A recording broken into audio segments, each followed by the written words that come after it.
मोदी और मोहम्मद यूनुस की हुई मुलाकात। मोहम्मद यूनुस ने पीएम मोदी को गिफ्ट की पुरानी तस्वीर। दिग्गज अभिनेता मनोज कुमार का निधन। मुंबई के कोकिलाबेन अस्पताल मिली अंतिम सांस।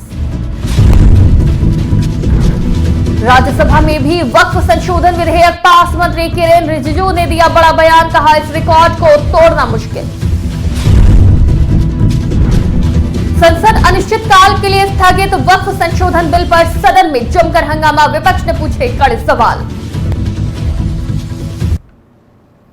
नमस्कार, आज की खबर में आपका स्वागत है। मैं हूं आपके साथ शिखा मेहरोत्रा। शुरुआत करते हैं आज की बड़ी खबरों की। प्रधानमंत्री नरेंद्र मोदी ने थाईलैंड में बिम्स्टेक शिखर सम्मेलन के दौरान बांग्लादेश की अंतरिम सरकार के मुख्य सलाहकार मोहम्मद यूनुस से मुलाकात की। इस अवसर पर प्रोफेसर मोहम्मद यूनुस ने प्रधानमंत्री नरेंद्र मोदी को एक तस्वीर गिफ्ट के तौर पर दी। बांग्लादेश की पूर्व प्रधानमंत्री शेख हसीना के सत्ता से बाहर होने के बाद दोनों नेताओं के बीच ये पहली मुलाकात है। मोहम्मद यूनुस और पीएम नरेंद्र मोदी की मुलाकात पर विदेश सचिव विक्रम मिस्री ने बातचीत का ब्यौरा दिया। बैठक के दौरान विदेश मंत्री एस जयशंकर और राष्ट्रीय सुरक्षा सलाहकार अजीत डोभाल भी मौजूद रहे। दिग्गज अभिनेता और फिल्म निर्माता मनोज कुमार का 87 साल की उम्र में निधन हो गया है। लंबी बीमारी से जूझने के बाद मुंबई के कोकिलाबेन धीरूभाई अंबानी अस्पताल में उन्होंने अंतिम सांस ली। उनके निधन पर कई बॉलीवुड सेलेब्स ने शोक जताया है।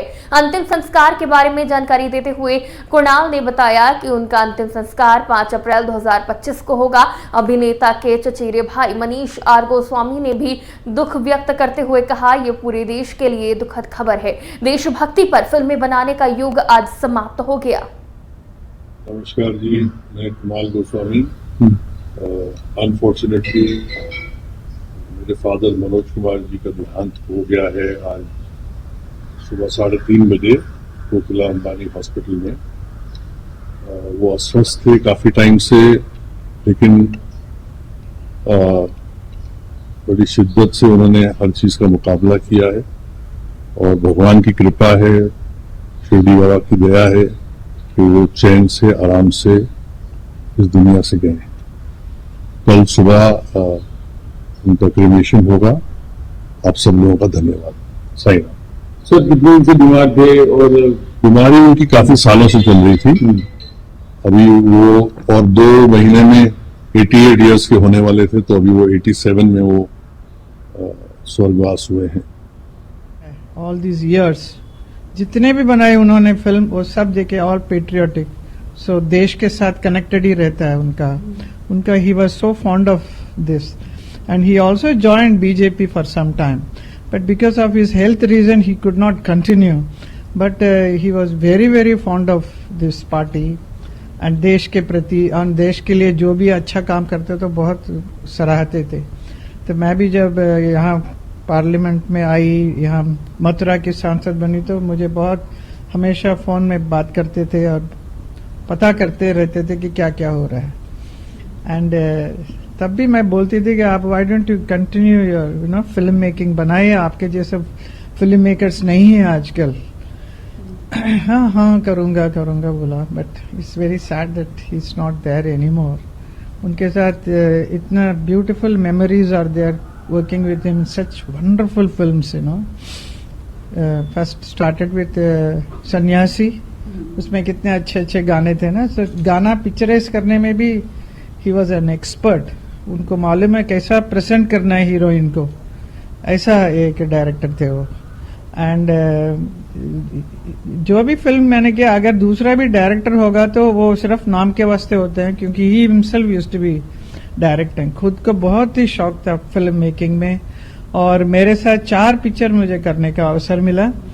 सन्यासी, देन 10 नंबरी, देन क्रांति एंड 1 फिल्म संतोष। वो पता नहीं वो रिलीज हुआ वो भी, लेकिन इतना पॉपुलर शायद नहीं हुआ, it's not release properly, but I have very beautiful memories with him and also so many other films, whatever जितने भी उन्होंने बनाई है, बहुत ही बढ़िया फिल्म है।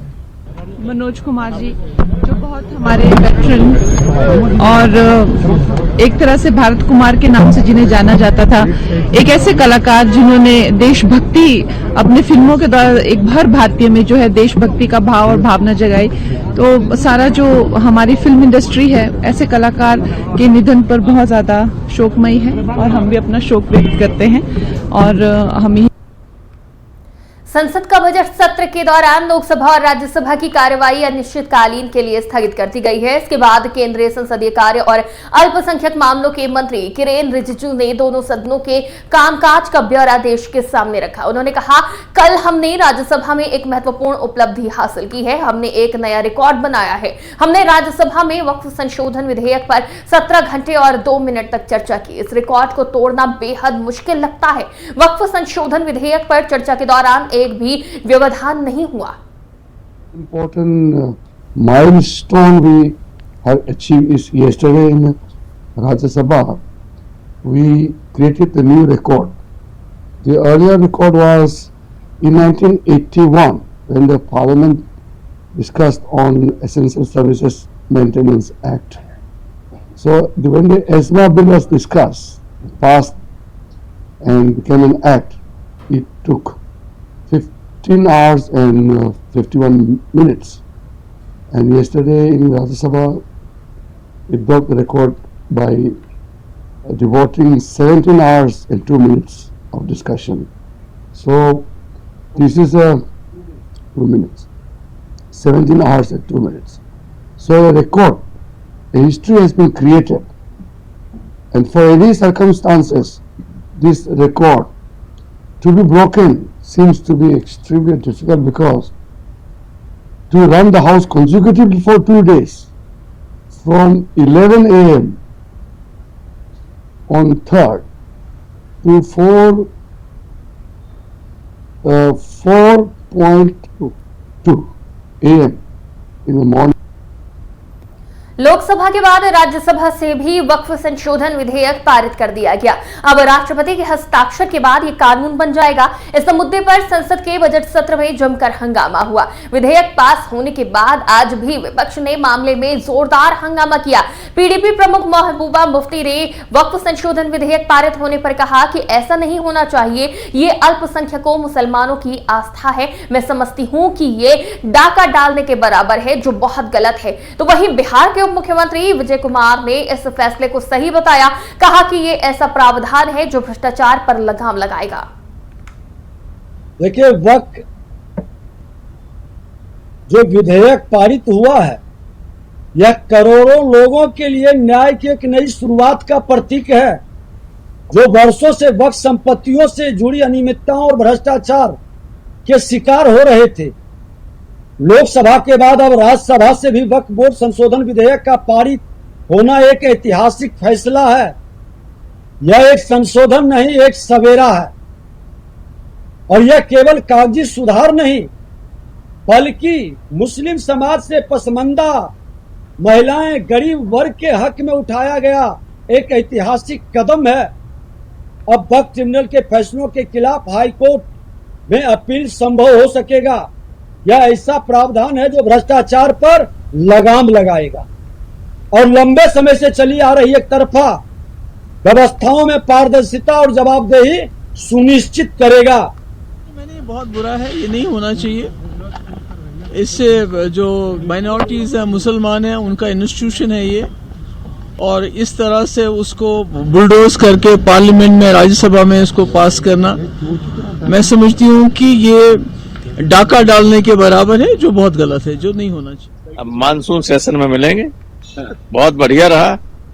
खट्टे मीठे तमाम अनुभव होते हैं, लेकिन ओवरऑल बहुत अच्छा। कल सर वक्फ का अमेंडमेंट बिल भी पास हो गया और कई पार्टियां कह रही हैं, कांग्रेस जैसी पार्टी कह रही है कि वो कोर्ट जाएगी, इसकी कोर्ट जाना चाहिए, असंवैधानिक है, बिल्कुल असंवैधानिक है। और जो हम लोगों ने आशंका व्यक्त की थी कि लोगों की संपत्ति को ये लेंगे, तो आपने देखा कि अभी राष्ट्रपति के दस्तखत नहीं हुए, लेकिन उत्तर प्रदेश के मुख्यमंत्री ने कलेक्टरों को आदेश कर दिया कि अवैध दक्षिण कोरिया की सर्वोच्च न्यायालय ने राष्ट्रपति यून सुक यूल को पद से हटा दिया है। 4 माह पहले दक्षिण कोरिया में मार्शल लॉ लगाने के बाद राजनीतिक अस्थिरता का दौर शुरू हो गया, जिसके कुछ ही घंटे बाद राष्ट्रपति ने मार्शल लॉ को हटाने का ऐलान किया था।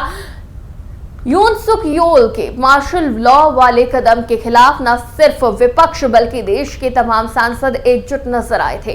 दरअसल राष्ट्रपति यून सुक यूल ने मार्शल लॉ लागू करने की कोई स्पष्ट वजह नहीं बताई थी। उन्होंने विपक्ष पर सत्ता विरोधी गतिविधियों में शामिल होने और सरकार को कमजोर बनाने का आरोप लगाया था।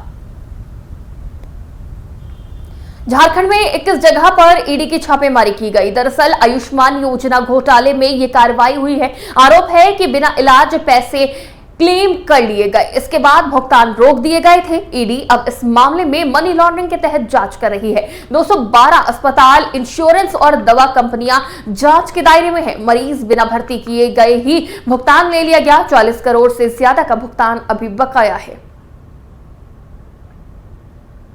आज की बड़ी खबरों में फिलहाल इतना ही। देश दुनिया की तमाम खबरों के लिए देखते रहिए आज की खबर।